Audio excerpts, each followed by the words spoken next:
మళ్ళీ గిసంటి పని నా జిందగీలా చెయ్య. నిన్నమన్నామిండ్రా నేను కలర్ సోడాలమ్మితే నువ్వు నన్నమ్మనానికి చూస్తావరా బద్మాష్? ఒరే బైరాగి వేధవా, నీకెన్నిసార్లు చెప్పినా సిగ్గు సరం లేదట్రా. నువ్వు కూడా అట్లా మాట్లాడతావేంది మామ? ఎన్ని సైన్మాల చూడలే. గుడిసెలో ఉండే పోరికి బంగళలో ఉండే పోరానికి లింకు పెడితే ఏమైతుంది? క్లైమాక్స్ లో పెండ్లి అవుతుంది. గట్లనే నాశలేని కూడా ఒక పెద్ద ఐఏఎస్ ఎట్లా పెడదామని ఐడియా చేసిన. అమ్మ తోడు చూసినావు మావా, నోరు తెలిస్తే గిట్లా అబద్ధాలు. గిట్ట తాగుపోతాడంట, నా పెళ్లి చేస్తాడంట.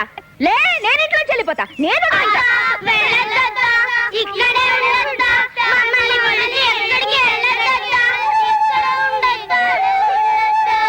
అత్త అని పిలిస్తే ఇంక అడిగిపోతా. వాళ్ళు దూకాలన్నా నాకన్నా ముందే తయారవుతారు. నీకు తెలవడదేమున్నదత్త, ఇంత సంసారం చేయడానికి యాస్టకొచ్చి మా వదినమ్మ చచ్చిపోయింది.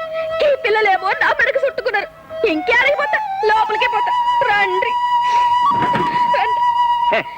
నీ అసొంటి సెంటిమెంటల్ అత్త ఒక్కతున్నా చాలే. ఎంత డ్రామా.